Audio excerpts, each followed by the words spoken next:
আমার প্রিয় বন্ধুরা, আজ কথা বলবো যে লাইফের ডিফিকাল্ট সিচুয়েশনকে আপনি কিভাবে হ্যান্ডেল করবেন। তিনটে কথা মনে রাখতে হবে। আপনি যদি জীবনে প্রত্যেকটা কাজে সফলতা অর্জন করতে চান, অর্থাৎ আপনার মতো করে ফলাফল চান, এই তিনটে জিনিসে আপনাকে পারদর্শী হতে হবে। নাম্বার ওয়ান, একটা কারেক্ট ডাইমেনশন, যেই ডাইমেনশনে যেই কাজটি করতে হয় সেই ডাইমেনশনে ফোকাস থেকে সেই কাজটি করা। যখন আপনি ফিজিক্যাল কোনো কাজ করছেন তখন ফিজিক্যাল এফোর্ট সেই ফিজিক্যাল লেভেলে দেওয়া। যখন কোনো মেন্টাল কাজ করছেন তখন মেন্টাল লেভেলে ফুল মেন্টাল এফোর্ট দেওয়া। যখন ইমোশনাল লেভেলে কাজ করছেন তাহলে টোটাল ইমোশনটাকে ইউজ করতে পারা। যখন আপনি স্পিরিচুয়াল লেভেলে কাজ করছেন তখন স্পিরিচুয়াল লেভেলে ফোকাস থাকা।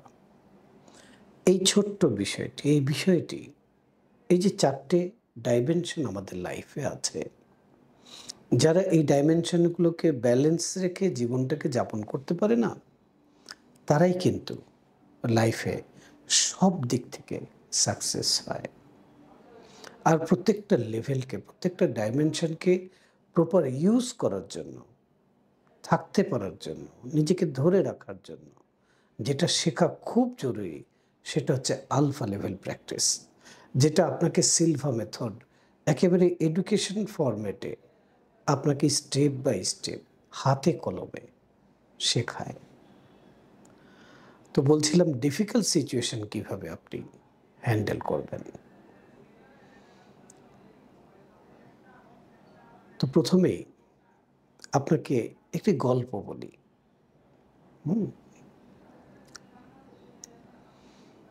এক সম্রাট, তার দরবারে একদিন এক সাধক আসলেন। সাধক এসে বললেন যে আমার কাছে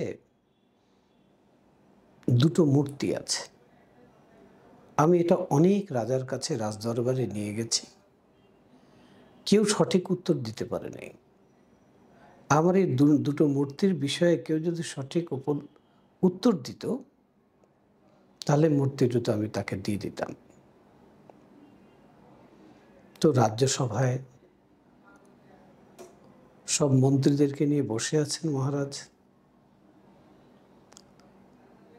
তিনি চারিদিকে তাকালেন, বিশাল সভাসদ, কেউ তো উত্তর দিবে।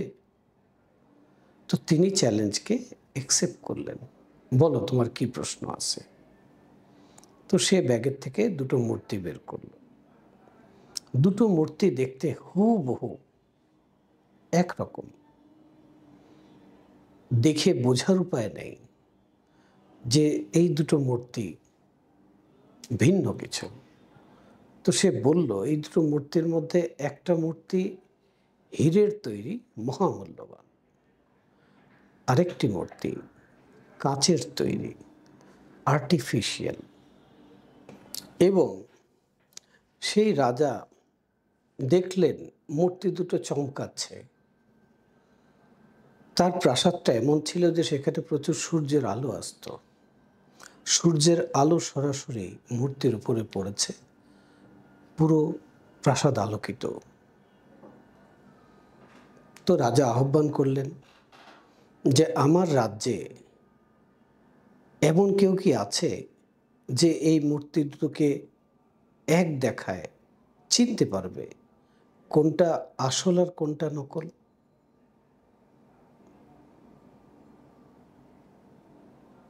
তাদের কিন্তু আগের থেকে রেফারেন্স ছিল যে অনেক রাজ্য এই সাধক ঘুরে এসেছে, কোনো রাজা এটার উত্তর দিতে পারেনি, তার মন্ত্রীরাও দিতে পারেনি। তো এই রেফারেন্সে সবাই ভীত ছিল, হয়তো চেষ্টা করলে পারত, কিন্তু কেউ এগিয়ে এলো না। অনেকক্ষণ নিশ্চুপ থাকার পর এক ব্যক্তি হাত তুলল পেছন থেকে, সাধারণ একজন মানুষ। সে বলল, আমি মহারাজ একটু দেখতে পারি। লোকটা ছিল অন্ধ। তো তাকে ধরে মূর্তির কাছে আনা হলো। এনে তাকে বলা হলো যে দুটো মূর্তি আছে, তুমি তো চোখে দেখো না, তুমি কিভাবে এটা করবে? তো সে বলল, আমাকে একটা সুযোগ দেন। তো তাকে সুযোগ দেওয়া হলো। সে একবার আর্টিফিশিয়াল মূর্তিটাকে ধরল, আর আরেকবার সেই হীরের মূর্তিটাকে ধরল। ধরে রেখে দিয়ে সে বলে দিল যে এটা আসল আর এটা হচ্ছে নকল। সেই সাধক তো বহু রাজ্য সে ঘুরেছে, কেউ উত্তর দিতে পারে নাই। আজকে এক অন্ধ মানুষের কাছে সে হার মেনে গেল। সে বলল উত্তর 100% সঠিক হয়েছে। তো সে রাজাকে মূর্তি দুটো উপহার দিয়ে গেল, তাকে আশীর্বাদ করে গেল। কিন্তু রাজার মনে কিউরিয়াসিটি কাজ করছে যে ঘটনা কি। এই অন্ধ, এত চোখালা মানুষ থাকতে একজন অন্ধ কিভাবে বুঝলে এটা আসলে একটা নকল?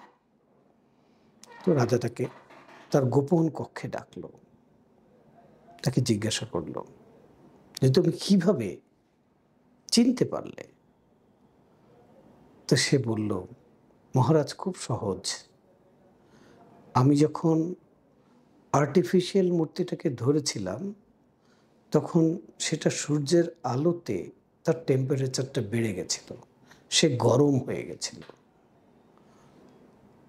আর যেটা হীরের মূর্তি ছিল তার উপরও সূর্য পড়েছিল, কিন্তু সেটা স্বাভাবিক ছিল, সেটা গরম হয় নাই। আমি শুধু আমার অনুভূতি দিয়ে এই দুটোকে পার্থক্য করতে পেরেছি। তো বন্ধুরা, তাহলে আপনি যদি ডিফিকাল্ট সিচুয়েশনকে হ্যান্ডেল করতে চান, তাহলে আপনাকে এটা মনে রাখতে হবে, এই গল্পটা মনে রাখতে হবে। এই গল্পের লেসনটা কি ছিল? লেসনটা ছিল ঠিক মানুষের ভেতরেও একটা রিয়েল ডায়মন্ড আছে। সিচুয়েশন বাহিরে যেটাই হোক না কেন, আপনি যদি নিজের কন্ট্রোলে থাকেন, তাহলে আপনি প্রথম কাজ হচ্ছে, আপনি যদি নিজের কন্ট্রোলে থাকেন, নিজেকে নিজের নিয়ন্ত্রণে রাখতে পারেন ধরে, আপনি যদি কাম থাকেন, স্থির থাকেন, অস্থির না হয়ে যান, তাহলে আপনি যে কোনো সিচুয়েশনকে, যে কোনো ডিফিকাল্ট সিচুয়েশনকে আপনি হ্যান্ডেল করতে পারবেন। তো কাম থাকার জন্য, স্থির থাকার জন্য আপনাকে শিখতে হবে ইনস্ট্যান্ট আলফা লেভেলে কিভাবে যেতে হয়। হ্যাঁ,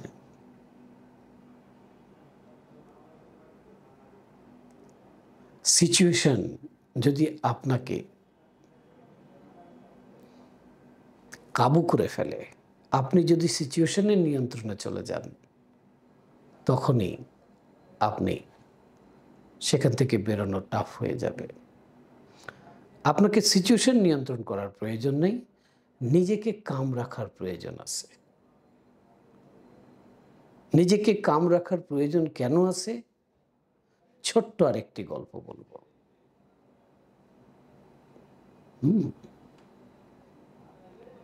বলুন তো,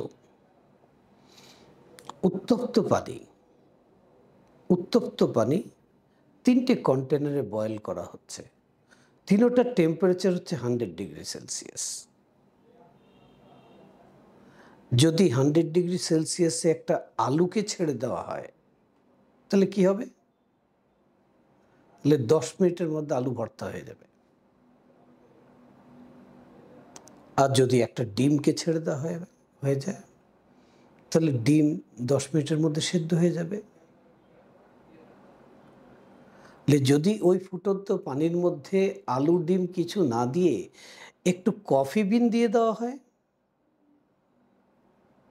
তাহলে কফি তৈরি হয়ে যাবে। আপনি স্থির থাকলে, আলফা লেভেলে থাকলে যে বেনিফিটটা হচ্ছে যে আপনি কফির মতো হবেন। কেমনে?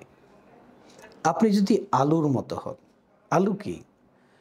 সে যখন বাহিরে ছিল, সে বাহির দিয়েও শক্ত ছিল, সে ভেতরেও শক্ত ছিল। আবার ডিম কি ছিল? বাহির দিয়ে শক্ত, ভেতরে নরম। মানুষও এরকম হয় যে বাহির দিয়েও শক্ত, ভেতর দিয়েও শক্ত। হুম? আবার মানুষ ডিমের মতো হয়, বাহির দিয়ে শক্ত, ভেতর দিয়ে নরম। কিন্তু যখন 100 ডিগ্রি সেলসিয়াসের ফুটন্ত পানির সিচুয়েশনের মধ্যে পড়ে, এটা হচ্ছে সিচুয়েশন, তখন বাহিরে শক্ত, ভেতরে শক্ত মানুষও তখন ভর্তা হয়ে যায়। হুম? আবার 100 ডিগ্রি সিচুয়েশনের মধ্যে যদি বাহিরে শক্ত, ভেতরে নরম, এরকম মানুষ ডিমের মতো যে সে যদি পড়ে, তাহলে কি হয়? বলে বাহিরেও শক্ত, ভেতরেও শক্ত হয়ে যায়। মানে সে স্টিল হয়ে যায়, তার ফ্লেক্সিবিলিটি চলে যায়। কিন্তু যদি আপনি কফি হন, তাহলে কফি যদি 100 ডিগ্রি সেলসিয়াস তাপমাত্রার টেম্পারেচারের পানিতে যদি কয়েক দানা পড়ে, সে পানির ক্যারেক্টারটাকেই চেঞ্জ করে দেয়। তা আপনি যখন আলফা লেভেল প্র্যাকটিস করবেন, আপনি যে কোনো ডিফিকাল্ট সিচুয়েশনকে আপনি খুব ইজিলি আপনি হ্যান্ডেল করতে পারবেন। হুম? কিভাবে করবেন সেই বিষয়টা নিয়ে আমি এখন কথা বলবো। যে কোনো অড সিচুয়েশনকে, ডিফিকাল্ট সিচুয়েশনকে আপনি হ্যান্ডেল করতে চাইলে আপনার মধ্যে এই 5টা কোয়ালিটি থাকা খুব জরুরি। আপনি 5টা কোয়ালিটিকে নাম্বার ওয়াইজ লিখে রেখে দিন। নিজের ভেতর থেকে ডেভেলপ করতে হবে। প্রথম কোয়ালিটি অ্যাটিটিউড। আপনার যে ডিফিকাল্ট সিচুয়েশন আসলো, এটার প্রতি আপনার অ্যাটিটিউড কী? ধরলাম ডিফিকাল্ট সিচুয়েশন এরকম হতে পারে যে আপনি পকেটে অনেকগুলো টাকা নিয়ে কোথাও পেমেন্ট করতে যাচ্ছেন, আর পিক পকেট হয়ে গেল, টাকা সব চলে গেল। তা আপনি একেবারে হতভম্ব হয়ে গেলেন। হায় হায়, আমার কি হলো? এখন কি হবে? কিভাবে চলবে? কিভাবে করব? এই ধরনের চিন্তা তখন মাথায় আসে। ইনস্ট্যান্ট আপনাকে একটা অ্যাটিটিউড ডেভেলপ করতে হবে। সেই অ্যাটিটিউডটা কীরকম? বলে অ্যাটিটিউডটা এরকম যে যা হয়েছে এটাকে অ্যাকসেপ্ট করতে হবে যে হ্যাঁ, এটা এরকম হয়েছে। কিভাবে অ্যাকসেপ্ট করবেন? অ্যাকসেপ্ট করবেন এই সেন্স দিয়ে যে এত কিছু হয়েছে, তারপরও আপনি কিন্তু ঠিক আছেন। অর্থাৎ আপনার কোনো ক্ষতি হয় নাই। হ্যাঁ? মানে টাকাটা নিয়ে গেছে, কিন্তু আপনাকে কেউ চাক্কু মেরে দেয়নি বা আপনাকে একটা গুলি করে দেয় নাই। আবার টাকাটা গেছে, কিন্তু আদার্স সবকিছু এখন আপনার কাছে আছে। যেটা হয়ে গেছে ওটা নিয়ে যদি আফসোস করেন, দুঃখ করেন, কষ্ট করেন, তাহলে সেটা ফেরত আসবে না। হ্যাঁ, ওটার জন্য যদি কিছু করণীয় থাকে, কোথাও কমপ্লেন করার থাকে, কিছু করার থাকে, তাহলে করেন। বাট আপনার থেকে যা কিছু আপনার দ্বারা হয়ে গেল, এটাকে অ্যাকসেপ্ট করেন একটা পজিটিভ অ্যাটিটিউডের সাথে। Okay? Attitude is a big thing. আপনার দৃষ্টিভঙ্গি যদি এরকম থাকে, তাহলে কোনো সিচুয়েশন আপনাকে নড়াতে পারবে না। ঠিক আছে? নাম্বার 2, নিজেকে প্রশ্ন করেন, যা হলো এটা কি আমার নিয়ন্ত্রণে আছে? এটাকে সলভ করার সবকিছু কি আমার নিয়ন্ত্রণে আছে? দেখবেন ম্যাক্সিমাম সময় আপনার নিয়ন্ত্রণে নাই। তো যা আপনার নিয়ন্ত্রণে নাই, সেটাকে আপনি কি করবেন? হুম?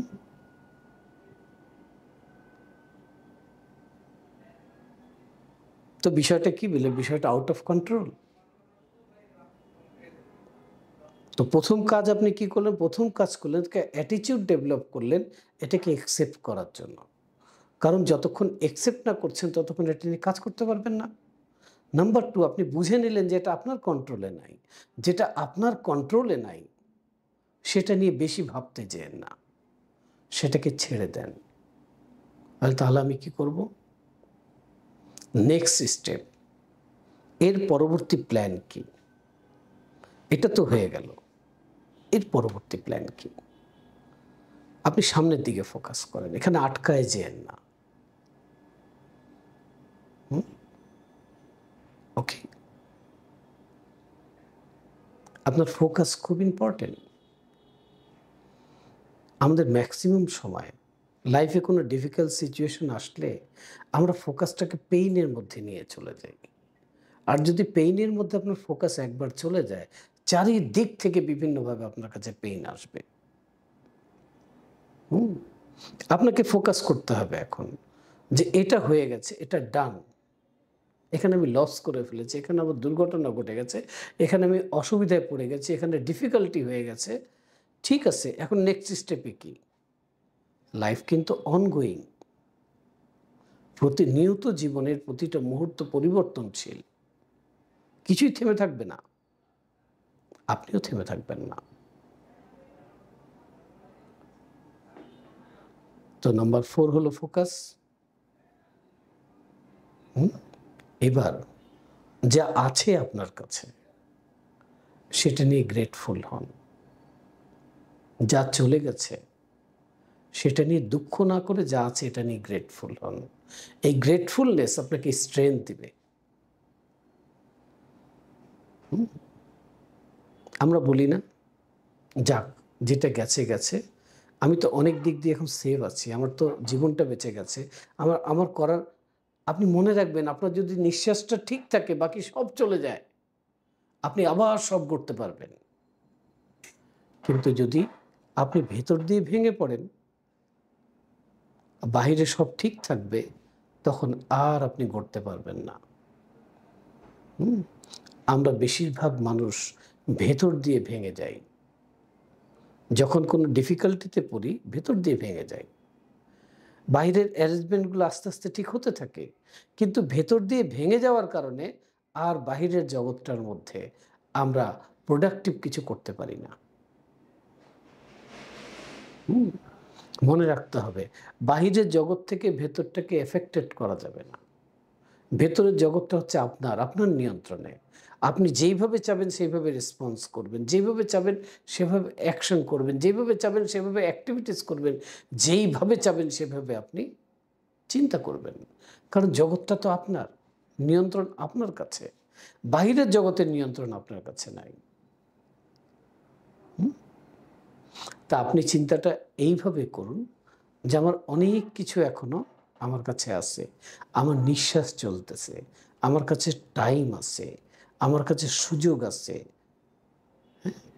আমি করে ফেলব।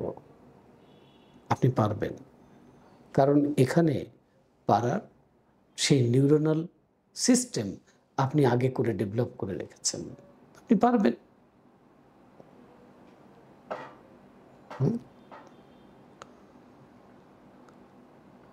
আর পঞ্চম পয়েন্ট হচ্ছে কি বলে, পঞ্চম পয়েন্ট হচ্ছে পেশেন্স। ঠিক আছে, আপনি যা পারছেন এইভাবে এই অ্যাটিটিউড দিয়ে রিসিভ করছেন, আপনি এটা বুঝে গেছেন এটা আউট অফ কন্ট্রোল, আপনি নিজেকে কন্ট্রোল করে ফেলেছেন, নিজের নিয়ন্ত্রণে চলে এসেছেন, ওটাকে ছেড়ে দিয়েছেন, আপনি গ্র্যাটিটিউডের মধ্যে চলে এসেছেন, আপনি নেক্সটে কি করবেন ফোকাস হয়েছেন। ওকে, এখন কি করবেন? এখন পেশেন্স। ওকে, স্থির হই, তখন দেখবেন যে আবার স্টার্ট করতে পারবেন আপনি। ছোট্ট একটা ঘটনা বলি আপনাকে। এক ভদ্রলোক, তার মধ্যে এই 5টা কোয়ালিটি ডেভেলপ ছিল। যে 5টা কোয়ালিটি আপনাকে বললাম, তার কোর ভ্যালুটা এরকম ছিল। তো সে একটা নতুন গাড়ি কিনলো, গাড়িটা একটা শপিং সেন্টারের পার্কিংয়ে রাখলো, শপিং করতে গেল, নতুন গাড়ি, শপিং। ফিরে এসে যখন গাড়িটা বের করলো, পেছন দিয়ে একটা গাড়ি এসে ধাক্কা মেরে তার পেছনটাকে ভচকাই দিল। তো তার তো মেজাজ খারাপ হওয়ার কথা। মেজাজ খারাপও হলো, সে গাড়ি থেকে নামলো। আর ওই ভদ্রলোক যার গাড়ি যে মেরে দিল, সে হাত জোর করে দাঁড়ায় রয়েছে, আই এম সরি, আমার ভুল হয়ে গেছে।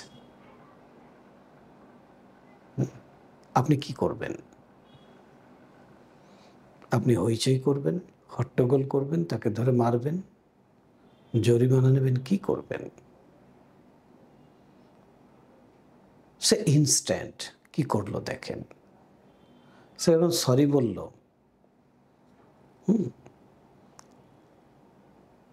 তাকে সে ছেড়ে দিল, একটা ড্যামারেজ নিয়ে ছেড়ে দিল। এবং সে একটা মেন্টাল প্রোগ্রামিং করলো। প্রোগ্রামিংটা কিভাবে করলো? সে ছবিটা তুলে মেকানিককে পাঠালো যে এইটুক কাজ করতে কত টাকা খরচ হবে। তো মেকানিক বলল যে স্যার 3 থেকে 3,500 টাকা খরচ হবে। তো সে হিসাব করলো 3, 3.5, 3.5, 3.5। ওকে, আমি 3 ঘন্টার মধ্যে এক্সট্রা 10,500 টাকা ইনকাম করব আমার এই গাড়ির জন্য। তো সে মেন্টাল প্রোগ্রামিং করে ছেড়ে দিল। যখন সে মেন্টাল প্রোগ্রামিং করলো যে তার কাছে এইটুকু ক্ষতির জন্য 10,500 টাকা এসছে, যেটা সারাতে 3,500 টাকা লাগবে, সে কিন্তু খুব হ্যাপি ফিল করলো, সে গ্র্যাটিটিউড ফিল করলো। এবং ঠিকই সে সেই দিন এক্সট্রা 10,500 টাকা আর্ন করেছিল।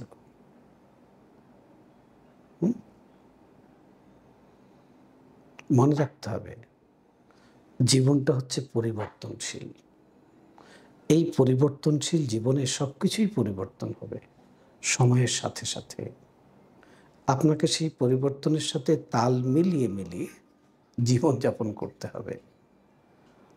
আপনি যদি সেই পরিবর্তনের সাথে তাল মিলিয়ে মিলিয়ে জীবনযাপন করেন, তখনই আপনি আপনার জীবনটাকে উপভোগ করতে পারবেন, এনজয় করতে পারবেন। মনে রাখবেন, ডেস্টিনেশন, এটা পেয়ে গেলে আমি সুখী হয়ে যাব, এটা পেয়ে গেলে আমি হ্যাপি হব, এটা পেয়ে গেলে আমার জীবনটা পারফেক্ট হয়ে যাবে, এরকম না। বিষয়টা হচ্ছে যে আমি এই জায়গায় পৌঁছাবো, এই যে পথটা অতিক্রম করছি, এটাই হচ্ছে হ্যাপিনেস। যে আমি কোন মেন্টালিটি নিয়ে, কোন অনুভূতির সাথে, কিভাবে আমার জীবনের এই প্রবাহটার মধ্যে আমি চলছি, এটা হচ্ছে গুরুত্বপূর্ণ। মনে রাখবেন, কোনো সিচুয়েশন আপনার থেকে বড় না। আপনি হচ্ছেন সব থেকে পাওয়ারফুল, সৃষ্টির সেরা জীব। শুধু আপনি জানেন না যে আপনার ভেতরে ক্ষমতা কি আছে। আপনার ক্ষমতাকে যখন এক্সপ্লোর করবেন, সেটাকে প্রপারলি ইউজ করবেন, তখন লাইফটা আপনার ডিজাইন অনুযায়ী হবে। তো যে কোনো প্রবলেম লাইফে আসলে এই 5টা স্টেপ এখন আপনাকে বলবো, এই অ্যাপ্লিকেশনটা আপনি করবেন। কাগজ কলম নিয়ে বসেন, কি সিচুয়েশন হলো ওটাকে লেখেন, অ্যাকসেপ্ট করেন যে হ্যাঁ এটা হয়েছে, যা হয়েছে। এবার আপনি নেক্সটে কি চাচ্ছেন? ডিফিকাল্ট সিচুয়েশন হয়েছে, আপনার চাওয়া কি? সেই চাওয়াটা যেন স্পেসিফিক হয়, সেটাকেও লিখুন। এরপর আপনি একটা অ্যাকশন প্ল্যান তৈরি করুন যে আমি এইভাবে এই জায়গা থেকে এই জায়গায় উত্তরণ করব। আমি এই ডিফিকাল্ট সিচুয়েশন থেকে একটা ইজি সিচুয়েশনের মধ্যে যাব, এইভাবে অ্যাকশন প্ল্যানটা তৈরি করেন এবং নিজেকে প্রিপেয়ার করেন। ওখানে পৌঁছানোর জন্য যা স্কিল দরকার, যেই নলেজ দরকার, যেই স্ট্রেংথ দরকার, সেটা নিজের ভেতরে তৈরি করেন এবং অ্যাকশন করতে থাকেন। আর রেজাল্টটাকে নিজের মাইন্ডের মধ্যে সেট করে দেন, ঠিক আছে, দেখবেন তখন অটোমেটিক আপনি সেই ডিফিকাল্ট সিচুয়েশন থেকে বেরিয়ে আপনি আপনার ডিজাইন অনুযায়ী, আপনার ডিজায়ার অনুযায়ী আপনি একটা অবস্থায় পৌঁছে গেছেন।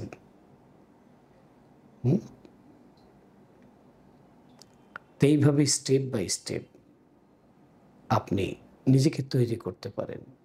এই পুরো নলেজটা আপনাকে দেওয়া হলো সিলভা মেথড থেকে, সিলভা মাইন্ড কন্ট্রোল মেথড থেকে, যেটার হেডকোয়ার্টার লারেডো টেক্সাস ইউএসএতে। আমি সেটার সার্টিফাইড ইনস্ট্রাক্টর এবং বাংলাদেশের কান্ট্রি ডিরেক্টর। বাংলা ভাষায় এই পুরো এডুকেশন সিস্টেমটা আমি শিখিয়ে থাকি। আমার সঙ্গে যুক্ত থাকুন। আপনারা খুব আগ্রহ নিয়ে আমার ভিডিও দেখছেন, আপনাদের কমেন্টসগুলো আমি দেখি। এই ভিডিওটিকে আপনারা সাবস্ক্রাইব করবেন, নিশ্চয়ই শেয়ার করে দেবেন। আপনাদের পাশে আছি, আপনার mind trainer, life coach, spiritual guide doctor Kalam. আজকে এই পর্যন্তই। Thank you.